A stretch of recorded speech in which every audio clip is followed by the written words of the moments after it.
कोही विदेशीबाट परिचालित भए पनि यो देशको हितमा काम गर्छ भने हामीलाई के मतलब हो र भन्ने ठाउँमा पुगेका छन् नि त नेपालीहरू। राणाहरू पनि त अङ्ग्रेजको दासत्वमै थिए नि उनीहरू, तर मुलुकका लागि त राम्रो काम गरेका थिए नि। त्यो यहाँ त हजारौँ बालेनहरू चाहिन्छ, एकजना बालेनले पुग्दैन यहाँ।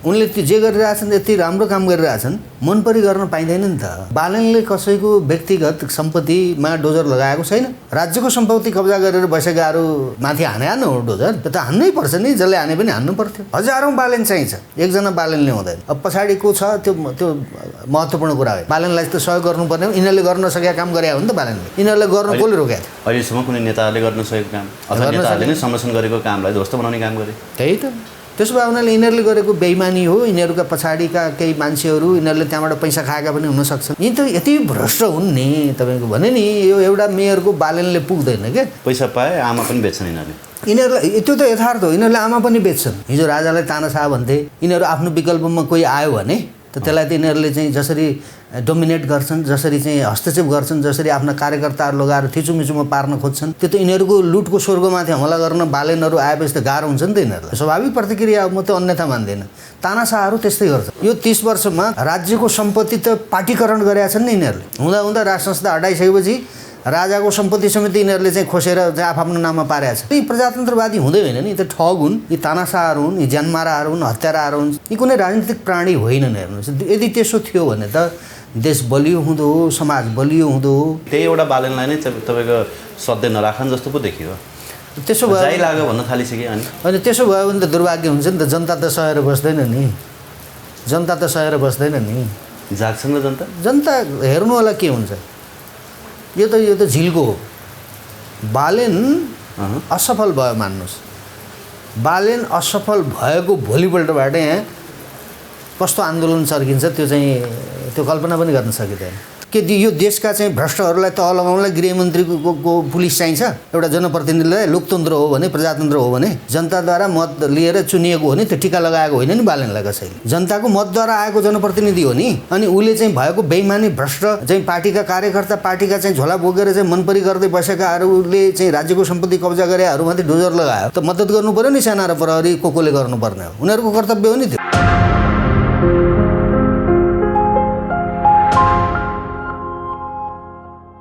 PNBखबर.com को यो नयाँ एपिसोडमा अनिल योगी सर, यहाँलाई हार्दिक स्वागत छ। धन्यवाद, नमस्कार। आराम हुनुहुन्छ अनिल सर? ठिक छ। कतिपय राष्ट्रवादी व्यक्तिहरूले स्थानीय चुनाव अगाडिदेखि नै होइन काठमाडौँ महानगरपालिकाको मेयरमा बालेन शाहले जब उम्मेदवारी दिएका थिए त्यति बेलादेखि होइन कतिपय सकारात्मक थिए, कतिपय नकारात्मक थिए होइन। अब यति बेला उनका कार्यशैली होइन उनका कामहरू देखेर चाहिँ धेरैजना उत्साहित भएका छन् होइन, धेरैजनाले समर्थन पनि गरेका छन्। हिजो त्यो कतिपयले डाउट गर्ने ठाउँहरू कतै उनी होइन कोहीबाट परिचालित हुन् कि अब हुन्छ नि, यहाँ त धेरै त्यो आरोप प्रत्यारोपका श्रृङ्खलाहरू चलिरहेको छ। त्यो कुरा त सबै मिथ्या रहेछ भन्ने कुरा देख्यो नि। त्यो ठिकै हो, जनताको लागि काम गर्न आएका रहेछन् भन्ने कुरा होइन। त्यो तपाईँले ठिकै भन्नुभयो। कोही विदेशीबाट परिचालित भए पनि यो देशको हितमा काम गर्छ भने हामीलाई के मतलब हो र भन्ने ठाउँमा पुगेका छन् नि त नेपालीहरू। जङ्गबहादुर चाहिँ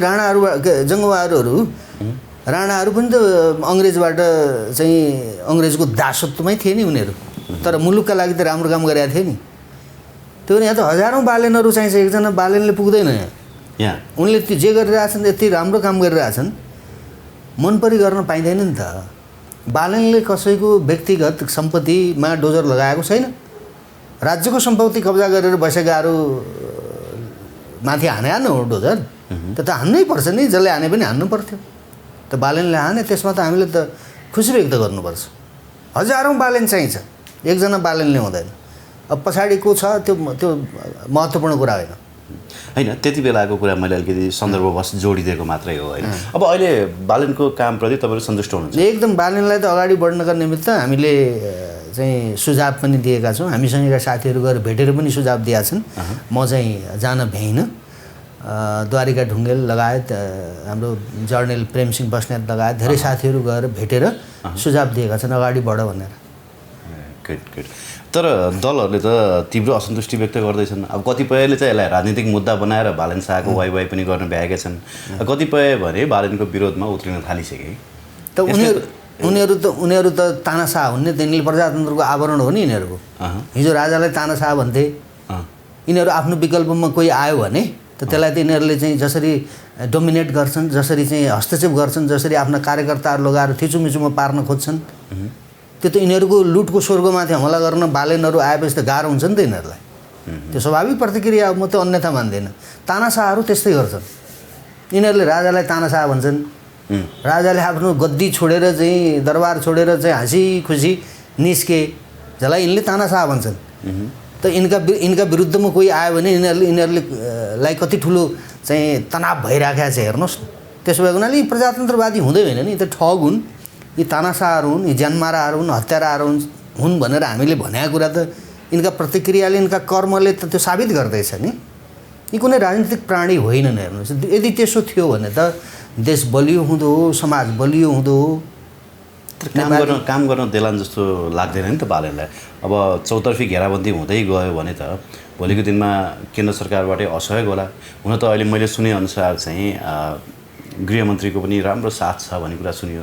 गृहमन्त्रीको साथ नभइदिएको भए ट्राफिक प्रहरी होइन परिसरले चाहिँ त्यति सहयोग गर्दैन थियो होला, मीरा चौधरीको त्यो सहभागिता हुँदैन थियो होला पनि भन्दैछन् होइन। जनताको साथ महत्त्वपूर्ण कुरा हो। प्रहरीले साथ दिन्छ कि दिँदैन, सेनाले साथ दिन्छ कि दिँदैन, पुलिसले साथ दिन्छ कि दिँदैन, त्यो मतलबको कुरै होइन। राज्यको दायित्वभित्र चाहिँ अडिएर कानुन सम्बद्ध तरिकाले काम गर्न एउटा जनताद्वारा निर्वाचित जनप्रतिनिधिले काम गर्न चाह्यो भने उनीहरूले त्यो पछाडि हिँड्नुपर्छ। नैले कसका हुन् त ती, कसका लागि बनाएका संरचना हुन्थे, सेना प्रहरी को हुन्थे, उनीहरूको के गृहमन्त्री बनाएको को हो र? के यो देशका चाहिँ भ्रष्टहरूलाई तह लगाउनलाई गृहमन्त्रीको पुलिस चाहिन्छ? एउटा जनप्रतिनिधिलाई लोकतन्त्र हो भने, प्रजातन्त्र हो भने जनताद्वारा मत लिएर चुनिएको हो नि, त्यो टिका लगाएको होइन नि बालेनलाई कसैले। कि पुलिसले टिका लगाएको होइन, जनताको मतद्वारा आएको जनप्रतिनिधि हो नि।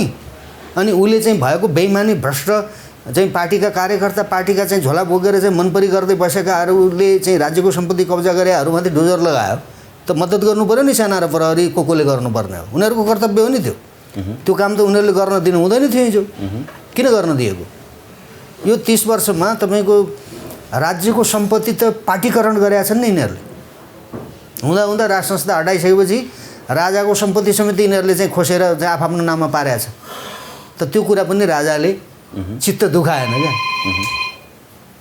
राजाले चित्त दुखाएन। अवैध संरचनाहरू भत्काउँदाखेरि होइन राजनीतिक पार्टीहरूको टाउको दुखाएको विषय चाहिँ किन भएको, यो कुरा अलिक बुझिएन कि अनिल सर? होइन, त्यो त्यसमा उनीहरूको अवैध सम्बन्ध छ भन्नाले या त उनीहरूका पार्टीका कार्यकर्ता छन् या त त्योबाट उनीहरूले चाहिँ त्यो दिलाए बापत आफ्ना पार्टीमा मानिसहरूलाई समाहित गरेका छन् होइन। त्यसो भएको हुनाले उनीहरूले आपत्ति जनाउने, जनताको पक्षमा बोले जस्तो ती पनि त जनताै त भए नि त। डोजर लगाएर फालिएकाहरू पनि त जनताै भए। अब उनीहरूको त ट्याक्टिस हो कि तिमीहरूको पक्षमा हामी बोल्यौँ नि, आऊ हामी तिम्रा पक्षमा लडिदिन्छौँ भन्ने होइन। अनि फेरि सुकुम्बासी बनाउने, तिनीहरूलाई कतै लगेर खोला छेउमा राख्ने। अब त्यो काम गर्छन् नि पार्टीका नेताहरू। यी कुनै पिपुलको व्यवस्थापन गर्न, जनताको व्यवस्थापन गर्न आएका तत्त्वहरू नै होइनन् यिनीहरू। त्यही भएर यिनीहरूको पक्षधर्ताको पनि म खासै अर्थ देख्दिनँ, यिनीहरूको विरोधको पनि म खासै अर्थ देख्दिनँ। राज्यले गर्नुपर्ने कामहरू, राज्यको सम्पत्तिको रक्षा गर्ने र आफ्नो रक्षा गर्ने नाममा जनतालाई उठाएर सडकमा चाहिँ फ्यालिदिने पनि होइन, त्यसको व्यवस्थापनको कुरा पनि हुन्छ। फेरि त्यो कुरा बालेनले सोचे होलान्, राज्यले सोच्नुपर्छ क्या, बालेन एकजनाले सोच्ने होइन। यी पार्टीले आफूलाई राज्यको चाहिँ एउटा जिम्मेवार राजनीतिक शक्ति हौँ र सरकार जस्तै हाम्रो भूमिका हुन्छ राजनीतिक पार्टीको भन्ने हो भने त यिनीहरूले अब थप उनीहरूलाई जसको क्षति भएको छ उनीहरूको क्षतिपूर्ति कसरी दिने र उनीहरूलाई कसरी व्यवस्थापन गर्ने अन्त भन्ने कुरातर्फ चिन्ता गर्नुपर्ने हो नि। बालेनलाई त सहयोग गर्नुपर्ने हो। यिनीहरूले गर्न नसकेका काम गरे हो नि त बालेनले। यिनीहरूलाई गर्न कसले रोक्यो? अहिलेसम्म कुनै नेताहरूले गर्न सकेको काम अथवा नेताहरूले नै संरक्षण गरेको कामलाई ध्वस्त बनाउने काम गरे। त्यही त। त्यसो भए उनीहरूले यिनीहरूले गरेको बेइमानी हो। यिनीहरूका पछाडिका केही मान्छेहरू यिनीहरूले त्यहाँबाट पैसा खाएका पनि हुनसक्छन् होइन, चन्दा उठाउँछन्, सारा कुरा छ नि त होइन। चुनाव खर्च पनि त आउँछ नि, चुनाव खर्च आउँछ। तपाईँको त्यो फोहोरमै पनि बालेनलाई यिनीहरूले यति ठुलो कष्ट दिए, यति घिनलाग्दा मान्छे हुन् यिनीहरू, पार्टीहरू भनेका, नेताहरू भनेका है। दुर्भाग्य छ क्या त्यो फोहोर। हामीले हेर्दा पो फोहोर हो, त्यो पैसाको कुरा थियो, अरबौँ अरब। त्यो कहाँ बुझाएको हुन्छ नि। तपाईँले त अझ राम्रोसँग यो त्यो फोहोरभित्रको राजनीति, अर्थ राजनीति र त्यो कमिसनको राजनीति बुझ्नलाई त त्यो हाम्रो रामकुमारी झाँक्रीले एउटा अन्तर्वार्ता दिनुभएको थियो क्या। प्रश्न भन्नुभएको थियो यो त कहाँ फोहोरको कुरा मात्रै होइन रहेछ नि, यो त पैसाको कुरा रहेछ। पैसा चाहिँ खानका निमित्त, कमिसन खानका निमित्त यिनीहरूले चाहिँ त्यो फोहोर उठाउनका निमित्त पार्टीहरूले विलम्ब गरेको देखियो, पार्टीका कार्यकर्ताहरू लगाएर।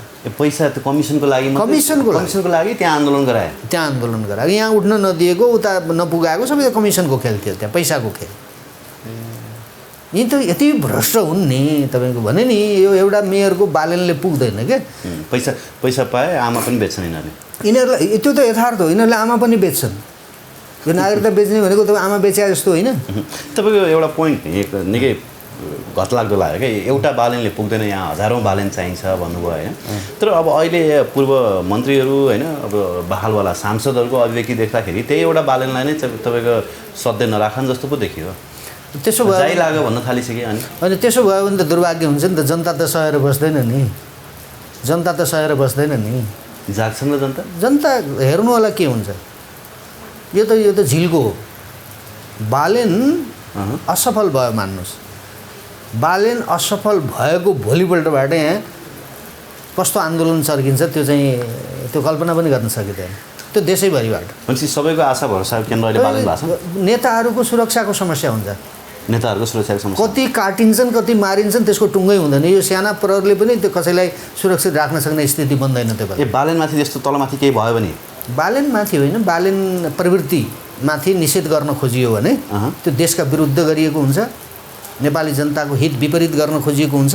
मुठ्ठीभर मान्छेहरूको स्वार्थका निमित्त यिनीहरू चाहिँ यो बेइमानी गरिरहेका छन् भन्ने कुरा नेपाली जनताले बुझ्छ, त्यसपछि हिर्काउन थाल्छ। जनताको ठुलो चाहिँ जनताको तागतको अगाडि कसको के तागत छ र संसारमा? जाग्छन् र भने नेपाली जनता त्यसरी? मलाई लाग्छ नेपालीहरू जाग्दैछन्। हेर्नुहोस्, नेतृत्व लेला कसैले गर्छ, त्यो हुन्छ त्यो काम। त श्रीलङ्कामा कसको नेतृत्व थियो र? राष्ट्रपति कार्यालयभित्र गएर स्विमिङ खेलेनन्, राष्ट्रपति सुत्ने ठाउँमा श्रीलङ्काली जनता गएर सुतेनन्। इराकमै पनि कब्जा गरे, इराकमै भयो, अफगानिस्तानमै तालिबानीहरूले त्यहाँको सेनाको धोती फुस्काइदियो। के गर्यो? नेपालमा त त्यो देखिएन नि। मतलब अहिले हामी यस्तो क्रिटिकल पोजिसनमा छौँ भनेर तपाईँहरू सधैँ होइन अन्तर्वार्तामा भनिरहनु भएको छ। अब देखिएको पनि छ, नागरिकता विधेयक जस्तो कुराहरू आइरहेछ होइन। 7 वर्ष प्रावधान हटाएर चाहिँ रातारात पास गर्न खोजिँदैछ होइन। यद्यपि त्यो अहिले राष्ट्रिय सभाले चाहिँ छलफलको लागि रोकिएको छ भनौँ न। एउटा इन्ट्रेस्टिङ कुरा नि, यहाँहरू जुन डेलिगेसन जानुभएको थियो नि राष्ट्रपति कार्यालयमा, राष्ट्रपतिसँग भेटेर चाहिँ हामीले यो सुझाव दियौँ है भनेर मलाई अघिल्लो अन्तर्वार्तामा दिनुभएको थियो। एटलिस्ट राष्ट्रपतिले त्यो नागरिकता विधेयकलाई चाहिँ एकपटक भए पनि सदनमा फिर्ता पठाएर प्रमाणीकरण नगरिकन होइन, त्यो चाहिँ राम्रो काम गर्नुभयो जस्तो लाग्छ कि यहाँले? त्यो त अत्यन्तै एउटा राष्ट्र प्रमुख, एउटा राष्ट्रवादी देशभक्त राष्ट्र प्रमुखले गरेको कामको रूपमा मैले व्याख्या गर्छु त्यसलाई। भोलि के गर्नुहुन्छ मलाई थाहा छैन, तर उहाँको अहिले पछिल्लो समयमा उहाँका कुराहरू आइराखेका छन्। राष्ट्रपतिजीले पहिला देश जोगाउँ त्यसपछि अरू कुरा सोचौँला भनेर भन्नुभएको कुरा हिजो मात्रै आइराखेका छन्। ए हो र? राष्ट्रपतिले देश जोगाउँ भनेपछि त देश त अप्ठ्यारोमा परेको रहेछ नि त, हामीले मात्रै भने होइन रहेछ नि त।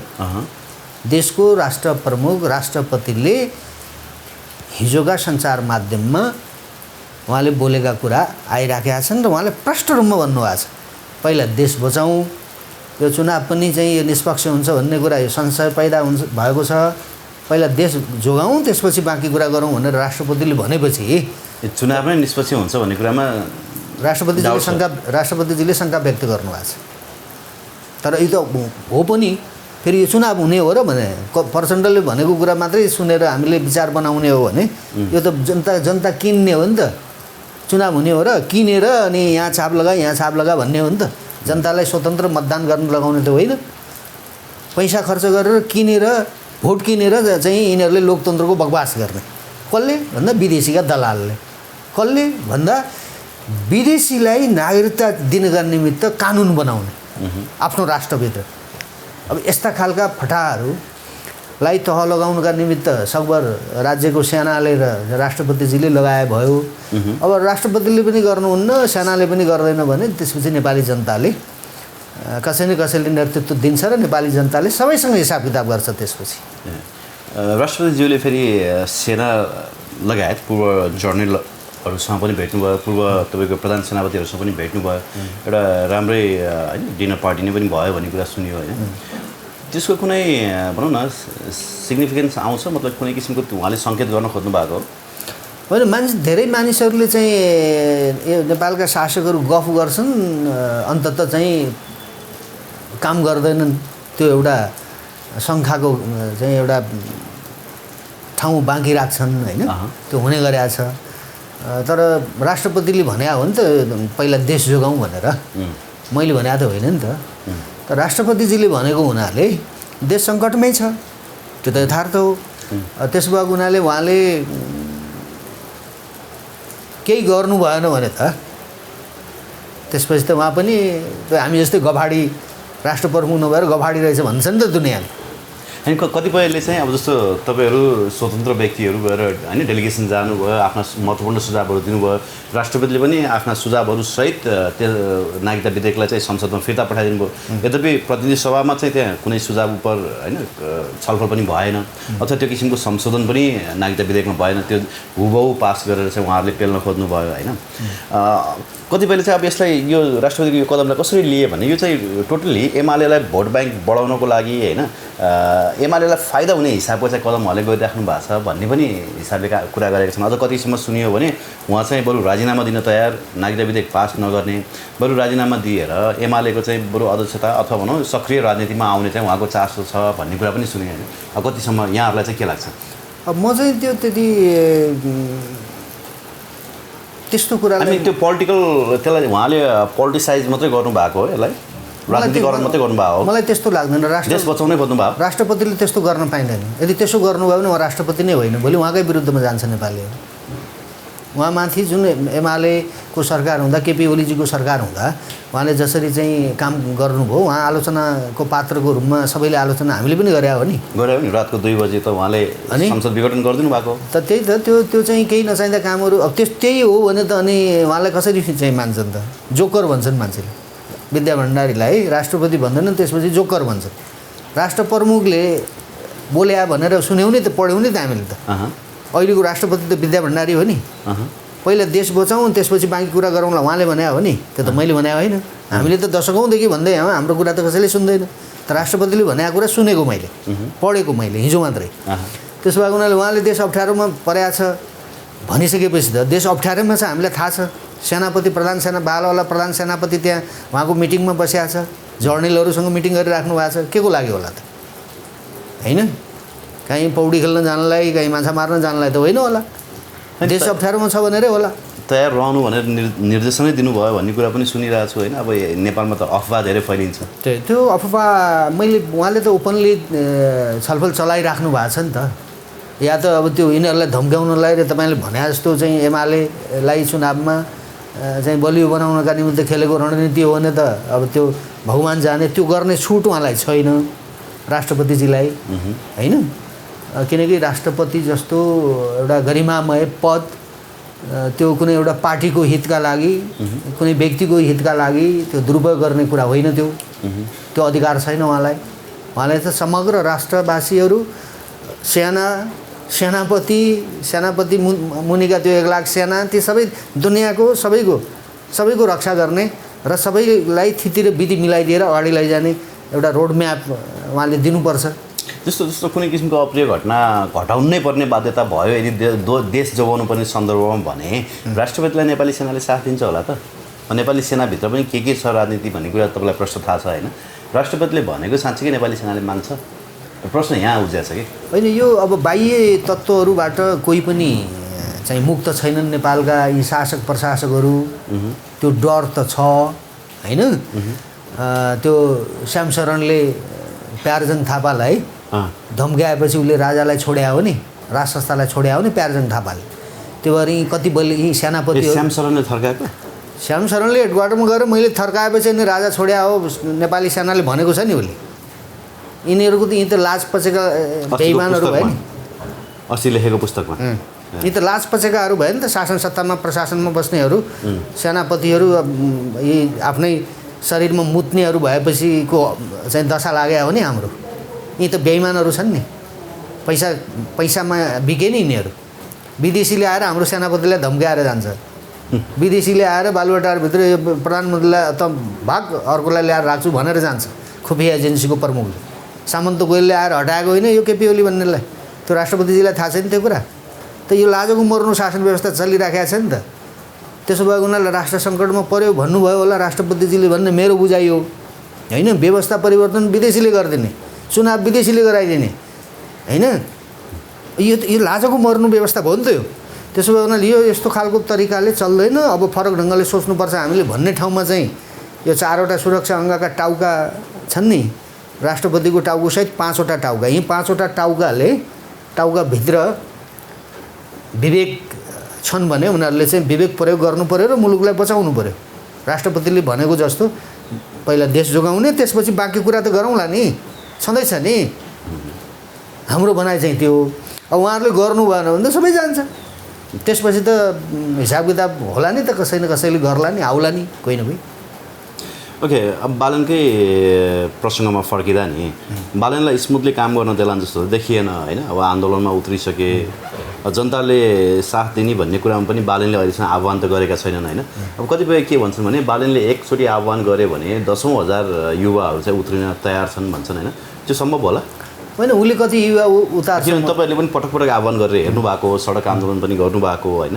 त्यो किसिमले नेपाली युवाहरू त ठुलो सङ्कटमा पनि आएनन् नि। एमसिसी पास हुँदा आएनन्। नागरिकता विधेयकको सन्दर्भमा त कसैले चासो नै देखाएनन्, जबकि सबै एमसिसीभन्दा घातक त नागरिकता विधेयक छ होइन। म चाहिँ के देख्छु भने त्यो बालनका पछाडि कति युवा आउँछन्, कत्रो आन्दोलन उठ्छ उठ्दैन मलाई त्यो त्यति थाहा छैन। म त्यो भनेर अर्थ पनि छैन होइन। कसका पछाडि कति हुन्छन् नेपाली, त्यो बनेर भविष्यवाणी गर्ने कुरा पनि होइन। तर यो व्यवस्थाले दिएको अधिकार प्रयोग गर्दाखेरि पनि बालनलाई असफल बनाउनु पर्ने भयो। बालनले काम गर्न नसक्ने भयो भने त्यो व्यवस्था असफल भयो नि त। यो संविधान असफल भयो, यो सिस्टम असफल भयो। त त्यसो भए किन चुनाव गराइराख्नु पऱ्यो? हिर्काएर चलाउनु पर्ने देश रहेछ नि त यो त, चुनाव गरेर नहुने रहेछ। त्यसो भएर हामीले बेला बेलामा भन्ने गरेका कारण जङ्गबहादुर चाहिन्छ यहाँ भन्ने कारणै त्यही हो क्या। बालन त जङ्गबहादुरको एउटा रूप हो नि त, उसले त त्यसरी गर्न खोजेको थियो नि त। यहाँ त जङ्गबहादुर पनि हुन नपाइने भएपछि त व्यवस्था हो नि त समस्या। बालनलाई काम गर्न नदिने त यो व्यवस्था हो।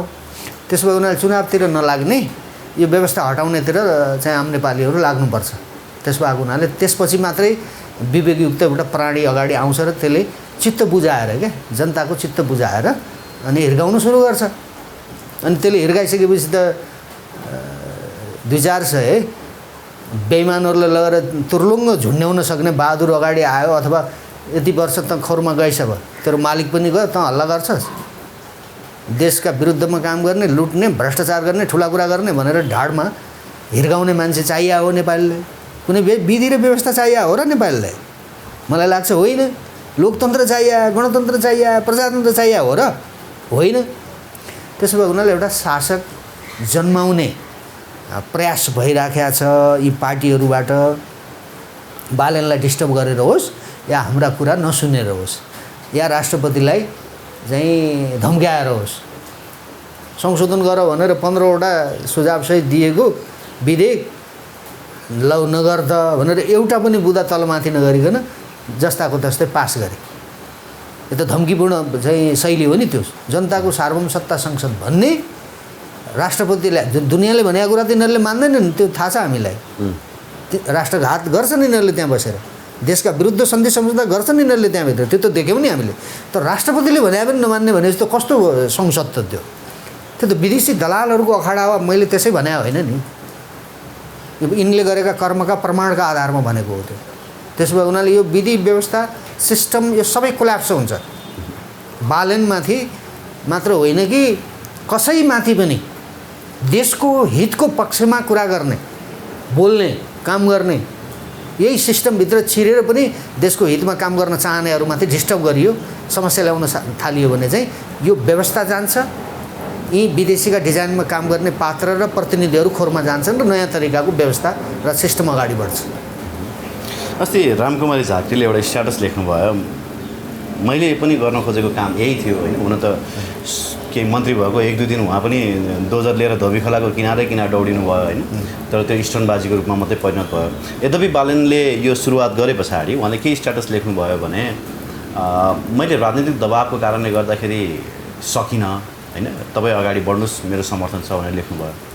अब अहिले बालन एउटा पार्टीको नभइकन एउटा स्वतन्त्र क्यान्डिडेट भएको हुनाले उहाँले गर्न सक्नु भएन त उहाँलाई पनि राजनीतिक दबाब आउँथ्यो होला नि होइन उहाँ एक स्वतन्त्र क्यान्डिडेट भएको हिसाबले यो काम सम्भव भयो अब अहिले स्वतन्त्र क्यान्डिडेटहरू जति पनि उठ्नु भएको छ नि संसदीय चुनावमा उहाँहरूको भविष्य के छ त उहाँहरू पनि बालन जसरी काम गर्न सक्ने हिसाबले चाहिँ त्यो संसद तपाईँले भने जस्तो विदेशीको के अरे विदेशी दलालहरू बस्ने थलोमा गएपछि उहाँहरू पनि स्वतन्त्र रहिरहन सक्नुहुन्छ त होइन यो अब कति यहाँ स्वाधीन राष्ट्रवादी देशभक्त भई बस्न र बाँच्न सजिलो छैन राजनीति गर्न सजिलो छैन यो धरातली यथार्थ हो या त हामी जस्तै हुनुपर्छ अन्यथा कहीँ न कहीँ कसै न कसैको चङ्गुलमा फस्नुपर्छ अस्ति स्वतन्त्रहरूको एउटा भेला पनि तपाईँको माओको फोटो मुनि भएको रहेछ हेर्नुभयो है त्यो अब मैले हेरेको थिएँ के हो त्यो म त्यो देख्दा चाहिँ अलिक छक्कल परेँ कि होइन यो अब यस्तै हो यो देशै यस्तै यस्तै स्वतन्त्र भन्ने मनपरी गर्ने चाहिँ चिनको झन्डा साइडमा राखेको छ नेपालको झन्डा अर्को साइडमा राखेको छ माथिपट्टि माओको फोटो छ त्यही त होइन यो यसले केही मलाई लाग्छ यो एउटा विद्रोह जनविद्रोहका लागि एउटा माहौल चाहिँ निर्माण हुँदैछ अब यो स्वतन्त्र भनेर पनि अब नेपाली जनताले पत्याउने भरोसा गर्न अब यी स्वतन्त्र आए अब यिनीहरूले नै काँदा हाल्छन् कि क्या हो देशलाई यिनीहरूले नै केही गर्छन् कि क्या हो भन्ने कुरा चाहिँ अलि अपरिपक्व राजनीतिक दृष्टिकोण बनाएका युवाहरू आलाकाचा मानिसहरूले चाहिँ त्यसो भन्छन् होला परिपक्व मान्छेहरूले अब यो स्वतन्त्रवालाहरूका पनि गफ हुने केटाकेटी हुन् भन्ने कुरा बुझ्दैछन् त्यसो भए उनीहरूले एउटा जनविद्रोहका लागि माहौल चाहिँ खडा गर्नका निमित्त ती स्वतन्त्र साथीभाइहरूको भूमिका छ तर उनीहरू निर्णायक शक्तिको रूपमा आफूलाई स्थापित हुन सक्दैनन् किनकि विदेशीको आशीर्वाद बिना त यहाँ कसैले पनि सक्दैन नि त त्यस्तो बनाएको छ नि त देश मैले अघि भने नि तपाईँलाई विदेशीलाई नागरिकता बाँड्नका निमित्त जुन देशमा कानुन बन्छ संविधान बनाइन्छ त्यस्तो देशमा एउटा स्वतन्त्र चाहिँ एउटा केटोले एउटा पुच्चेले आएर के गर्छ बालेनको हालत देख्यौँ नि त हामीले मैले पहिले भनेको थिएँ यो बालेनलाई कि बालेन जिल्दान तर उनलाई काम गर्न यिनीहरूले दिनेवाला छैनन् भनेर भनेको थिएँ बालेन त एटलिस्ट स्थानीय तहमा र त्यो फेरि भनौँ न स्थानीय तहको एउटा प्रमुखको रूपमा काम गरेको हुनाले उनीसँग त धेरै अथोरिटी छ स्वतन्त्र जितेका सांसदहरूसँग त त्यो अथोरिटी रहँदैन उहाँहरू त माइनोरिटीमा गनिनुहुन्छ फेरि त्यहाँमाथि स्वतन्त्रहरू नै पनि फेरि एकजुट होलान् भन्ने कुरा पनि डाउट छ र अर्को कुरा स्वतन्त्र पार्टीको हो कि स्वतन्त्र माओको हो कि होइन अब स्वतन्त्र उता लिङ्कनको हो होइन कसको हुने हो अब स्वतन्त्र पनि होइन यो विधि र व्यवस्थामाथि निर्मम ढङ्गले समीक्षा नगरिकन धमिलो पानीमा माछा मार्न आएका मानिसहरूलाई तपाईँले स्वतन्त्र हुन् यिनलाई भोट हाल्नुपर्छ यी नै अबका चाहिँ आदि र अन्त्य हुन् भन्न थालियो भने पनि त्यो अति हुन्छ त्यो केटाकेटी कुरा हुन्छ होइन यो व्यवस्थाले यस्तै गराउँछ क्या किनकि यो कुनै सिस्टमको व्यवस्था होइन नि त यहाँ त जो जे मन लाग्यो त्यही गर्न पाइने व्यवस्था हो नि त जो पनि नेता हुन पाइने जसले जे मन लाग्यो त्यो बोल्न पाइने जति चोरे पनि हुने जति लुटे पनि हुने होइन यो त चोरहरूको व्यवस्था न हो यो कुनै मानिसले विवेकमाथि पनि विवेक प्रयोग गरेर विधि र व्यवस्थामाथि पनि व्यवस्थाको कुरा गरेर चाहिँ राजनीतिमा आउनुपर्ने आउन नपाइने भन्ने व्यवस्था त होइन नि त जो आए पनि हो नि यो त त्यसैले त यो भाँडहरूको व्यवस्था भन्छन् नि यस्तो व्यवस्थालाई भाँडहरूको व्यवस्था हो यो कुनै सिस्टमको व्यवस्था होइन यो त्यसो भएको हुनाले अब थाहा भयो नि त यहाँ कस्ता कस्ता मान्छे प्रचण्ड नेता भयो बाबुराम नेता भयो कति मान्छे मारेर आए तिनीहरूले लुटेका छन् लुटेराहरू हुन् नि जन्माराहरू हुन् नि आफूले भने व्यवस्था नल्याएपछि त जन्मारा हो नि उनीहरू अब उनीहरू मनपरी भइरहेको उनीहरूले त मनपरी गऱ्यो भने स्वतन्त्र भएर आउन पाइयो भने त अनि मजा आउँछ नि त भनेर पनि लागेका छन् कति त मैले भने नि निर्मम ढङ्गले यो 30 वर्षमा यो व्यवस्थाले के गर्यो यो राजनीतिक पार्टीहरूले के गर्यो नेपालीहरूमाथि यो कुराको निर्मम तरिकाले समीक्षा गरेर यो व्यवस्थाका विरुद्धमा छौँ हामी विकल्प खोज्छौँ हामी यो व्यवस्थालाई आन्दोलनको रूपमा प्रयोग गरे हो यो व्यवस्था हामी मान्दैनौँ भनेर कोही आएको भए त्यो चाहिँ स्वतन्त्र हो कि भनेर मान्थेँ म होइन यही संविधान मान्ने यही विधि व्यवस्थामा चाहिँ सहभागी भएर आउने अनि स्वतन्त्र भन्ने त्यो त जनतालाई बेवकुफ बनाएको कुरा मात्रै हो त्यो अब त्यो बेवकुफ बनाउने चाहिँ अधिकार छ उनीहरूलाई यो व्यवस्थामा अब हुनेलाई पनि त्यो हुने छुट छ तर हामी त बेवकुफ हुँदैनौँ नि त भनेपछि समग्रमा राजनीति भनेको जनतालाई बेवकुफ बनाउने रहेछ कसले कुन समयमा के बेचेर चाहिँ बेवकुफ बनाउँछ भन्ने मात्रै भयो होइन यथार्थ त्यही हो अब यहाँहरूको राष्ट्रिय शक्ति नेपालको अभियान कहाँ गइरहेछ के भइरहेछ विभिन्न कार्यक्रमहरू आयोजना गरिएको देख्छु होइन विभिन्न शक्तिहरूसँग चाहिँ एकताबद्ध हुने भन्ने कुरो पनि यहाँहरूको त्यो पत्रकार सम्मेलन मार्फतको जानकारीहरू आएका छन्। यद्यपि तपाईँहरू चुनावमा फेरि प्रतिस्पर्धा नगर्ने भन्नुहुन्छ, त्यो अभियान कहाँ जाँदैछ? अनि त्यो एउटा जागरण र जनतामा एउटा सकारात्मक चेतना मुलुकका पक्षमा लाग्नका निमित्त पार्टीहरूले के गरिराखेका छन्, राजनीति कसरी चलिराखेका छ, त्यो कुरा जनताले बुझुन् भनेर अभियान सञ्चालन गरेको हो। त्यो चुनावमा जाने गरिकन पनि गरेको होइन। मूल कुरा त यो संविधानलाई नै हामीले मान्दैनौँ। यो संविधान नमानेपछि यो व्यवस्था मान्ने कुरा पनि हुँदैन। त्यसो भएको हुनाले हामीले जति गर्न सक्छौँ त्यो नेपाली जनताका बिचमा एक प्रकारको सकारात्मक जागरणमा चाहिँ पैदा होस् भन्ने हो। त्यो किनभने पार्टीहरूले के गरे भन्ने कुरा त्यो 20-30 वर्षको राजनीति त प्रश्न गरेको छ नि। हरेक चाहिँ नेपालीलाई आफ्नो पार्टीको झन्डा मुनि गोलबद्ध गर्ने, आपसमै लडाउने, अझ बढी गर्न सकियो भने राज्यका विरुद्ध पनि लडाउने, त्यो अपराध उनीहरूले गर्दै आएका छन्। त्यो त अपराधै हो नि। विवेकयुक्त दुनियाँ भएको देशमा शासक विवेकयुक्त छ भने त्यहाँ त त्यो अपराध मानिन्छ। आफ्नो देशको जनतालाई आपसमै लडाउने, राज्यको विरुद्धमा लड्ने परिस्थिति बनाउने, त्यो त अपराध हो नि। त यहाँ चाहिँ जसले जे गरे पनि त्यो सहज हुने भयो। राज्यको कुरा छ फेरि यहाँ जसरी दलका नेताहरूले चाहिँ बेइमानी गरिराखेका छन् नेपालीहरूप्रति तर राष्ट्रप्रति, राज्य सत्तामा बसेका राज्य सत्ताका विभिन्न अवयवहरूमा बसेर जिम्मेवारी लिएकाहरूले पनि त्यही अपराध गरिराखेका छन्। सेना प्रहरीका यी हाकिमहरू के सोचिराखेका छन्, यिनले के बुझिराखेका छन्, ती साथीहरूले मलाई अचम्म लाग्छ। उनीहरूले पनि त्यो पार्टीका चाहिँ पछाडि लागेका कार्यकर्तालाई आपसमै लडाएर अथवा राज्यका विरुद्ध लडाएर मराएको जस्तो यो सेनाका हाकिम साहबहरूले यो पुलिसका हाकिम साहबहरूले पनि आफ्नो तलका चाहिँ ती निमुखा कर्मचारीहरू सुरक्षाकर्मीहरूलाई पनि आफ्नै देशको जनताका विरुद्ध लडाएर मारिराखेका छन्, मराइराखेका छन्। त्यो 1 दशकसम्म त्यही भयो। त फेरि पनि त्यो हुने स्थिति देखिन्छ। त्यसो भए यो कुरा चाहिँ आम नेपालीहरूले बुझ्नु पर्यो। यो भोट हालेर चाहिँ राजनीतिक चाहिँ चेतना कमजोर भएका दुनियाँको भोटले चुनाव गरेर नेता जन्मिदो हो त जन्मिहाल्थ्यो नि अहिलेसम्म। त्यसो हुनाले यो चाहिँ फगत कुरा हो। यसले राज्यको आर्थिक व्यवहारलाई अरू थप सङ्कटमा पुगाउँछ। त्यसो भएको हुनाले फरक ढङ्गले हामीले सोच्नुपर्छ। विवेकमाथि पनि विवेक प्रयोग गरौँ, व्यवस्थामाथि पनि व्यवस्थाको कुरा गरौँ। पहिला त जनतालाई कसरी सुरक्षित राख्ने र यो राष्ट्रलाई कसरी सुरक्षित राख्ने त्यो काम गरौँ भनेर हामीले भन्या हो। राष्ट्रिय शक्तिले पनि त्यही भन्न खोज्या हो। कन्सर्न कहाँ हो भने नि उपलब्धि सुन्ने भयो, किनभने तपाईँहरूले फैलाउनु भएको जनचेतनाले आन्दोलनमा सहभागी त भएनन्।